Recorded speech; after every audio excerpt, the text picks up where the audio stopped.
Assalamualaikum warahmatullahi wabarakatuh. Kami dari kelompok 9, di mana kami beranggotakan Rosilawati, Makbirah, Ahmad, dan saya sendiri, Irma. Di sini kami akan mempresentasikan tentang Wali Songo, yaitu Sunan Derajat, Sunan Kudus, dan Sunan Giri, di mana kami akan menjelaskan tentang riwayat hidup dan sepak terjang dakwah para Wali Songo tersebut. Riwayat hidup Sunan Derajat. Sunan Derajat adalah putra dari Sunan Ampel dan adik dari Sunan Bonang. Sunan Derajat dikenal sebagai tokoh Wali Songo yang mengembangkan dakwah Islam melalui pendidikan akhlak bagi masyarakat. Sunan Derajat mendidik masyarakat sekitar untuk memperhatikan nasib kaum fakir miskin, mengutamakan kesejahteraan umat, memiliki empati, etos kerja keras, kedermawanan, pengentasan kemiskinan, usaha menciptakan kemakmuran, solidaritas sosial, dan gotong royong. Sunan Derajat memiliki banyak nama dibandingkan Wali Songo lainnya, seperti Raden Qasim, Masyaikh Munat, Raden Syarifuddin, Maulana Hashim, Pangeran Kadrajat, Sunan Mayang Madu, dan yang paling masyhur adalah Sunan Derajat. Makam Sunan Derajat terletak di Desa Derajat, Kecamatan Paciran, Kabupaten Lamongan. Asal-usul dan nasab Sunan Derajat. Sunan Derajat yang lahir dengan nama Raden Qasim diperkirakan lahir pada tahun 1470 Masehi dan merupakan putra bungsu Sunan Ampel dengan Nyi Ageng Manela. Menurut Babat Trisaking, Majapahit, dan Babat Cirebon, Raden Qasim adalah adik Nyai Fatimah bergelar Gade Panyuran, Nyai Wilis alias Nyai Pangulu, Nyai Taluki bergelar Nyai Gede Maloka, dan Raden Mahdum Ibrahim bergelar Sunan Bonang. Ini berarti garis nasab Sunan Derajat sama dengan Sunan Bonang, yakni berdarah Campa Samarkan Jawa, karena Sunan Ampel ayahandanya adalah putra Ibrahim Asmara Kandi.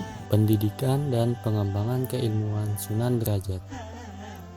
Sebagaimana Sunan Bonang, oleh karena ibunya berasal dari keluarga Bupati Tuban, Raden Qasim dididik dalam lingkungan keluarga ibunya yang Jawa, sehingga pengetahuannya tentang ilmu, bahasa, seni, budaya, sastra, dan agama lebih dominan bercorak Jawa.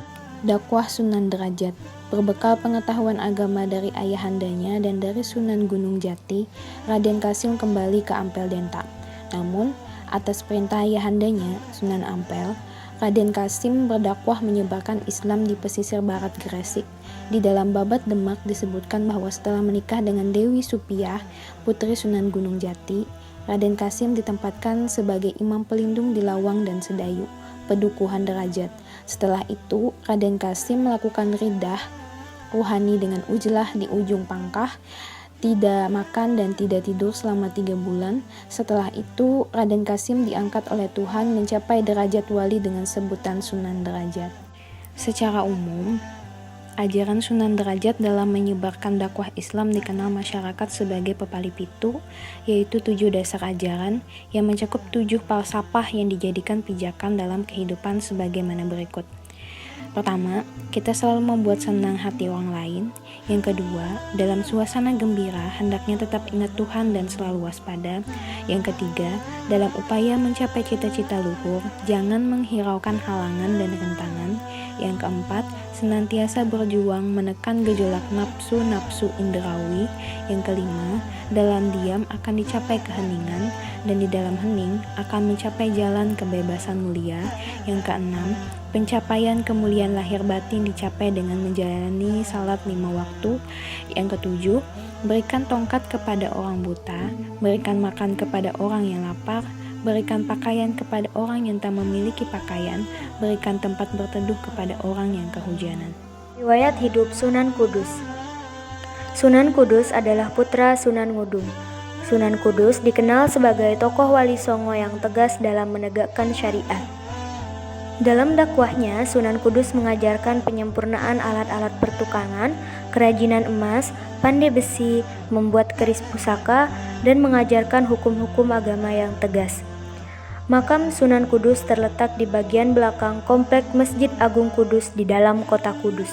Asal-usul dan nasab Sunan Kudus. Silsilah Sunan Kudus memiliki beberapa versi yang berbeda satu sama lain.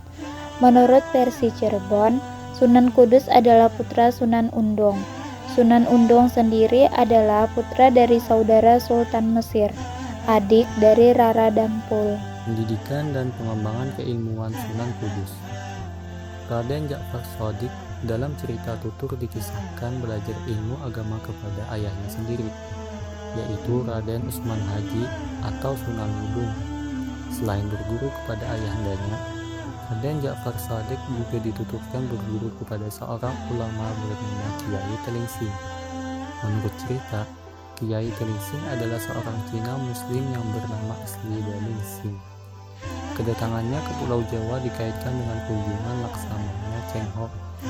Sebagaimana disebutkan dalam sejarah, kedatangan Laksamana Cheng Ho ke Pulau Jawa selain untuk mengadakan tali persahabatan, juga menyebarkan agama Islam melalui anak buahnya yang ditinggalkan di sejumlah daerah. Dakwah Sunan Kudus. Sebagaimana pendekatan dakwah yang dilakukan para wali penyebar Islam pada akhir abad ke-15 dan awal abad ke-16, yaitu menggunakan pendekatan yang sesuai dengan firman Allah Subhanahu wa taala dalam surah An-Nahl ayat 125 yang berbunyi, "Hendaknya engkau mengajak orang ke jalan Allah dengan hikmah, dengan peringatan yang ramah tamah, serta bertukar pikiran dengan mereka melalui cara yang sebaik-baiknya." Dengan kebijaksanaan dakwah itu, Raden Ja'far Shadiq berusaha mendekati masyarakat untuk menyelami serta memahami apa yang diharapkan masyarakat, dan dalam hal dakwah langsung ke tengah masyarakat itu, Raden Ja'far Shadiq banyak memanfaatkan jalur seni dan budaya beserta teknologi terapan yang bersifat tepat guna yang dibutuhkan masyarakat. Riwayat hidup Sunan Giri. Sunan Giri putra Syekh Maulana Ishaq adalah tokoh wali songo yang berkedudukan sebagai raja sekaligus guru suci atau pandita ratu.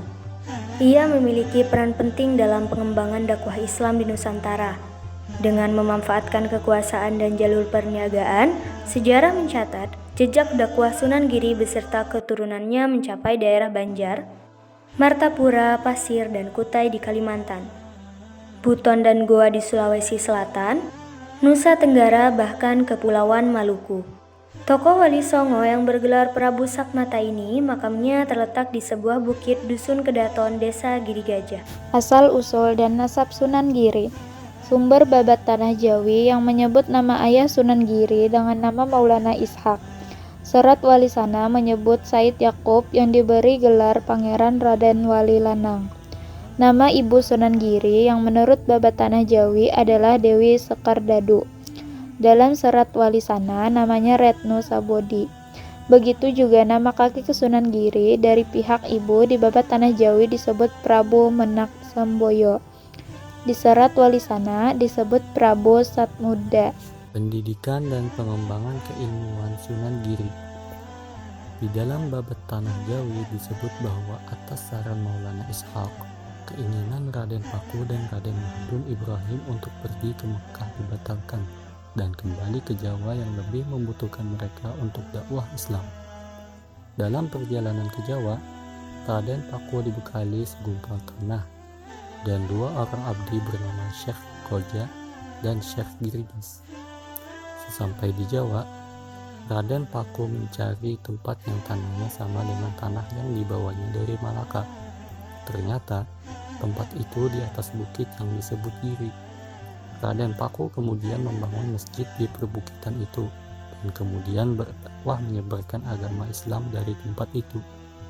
Itu sebabnya Raden Paku kemudian dijuluki Sunan Giri, yang mengandung makna susuhunan atau guru suci yang tinggal di perbukitan Giri. Dakwah Sunan Giri. Lembaga Riset Islam Pesantren Luhur Sunan Giri Malang dalam sejarah dan dakwah Islamiyah Sunan Giri pada tahun 1975 menemukan jejak sejarah bahwa salah satu bidang dakwah yang digarap Sunan Giri adalah pendidikan. Dalam usaha dakwah lewat pendidikan, Sunan Giri tidak sekedar mengembangkan sistem pesantren yang diikuti santri-santri dari berbagai daerah, mulai Jawa Timur, Jawa Tengah, Kalimantan, Makassar, Lombok, Sumbawa, Sumba, Flores, Ternate, Tidore, dan Hitu, melainkan mengembangkan pula sistem pendidikan masyarakat yang terbuka dengan menciptakan berbagai jenis permainan anak-anak seperti jelungan, jemuran, gendi-gerit, dan tembang-tembang permainan anak-anak. Sekian presentasi dan pemaparan dari materi kami. Kami ucapkan terima kasih. Wassalamualaikum warahmatullahi wabarakatuh.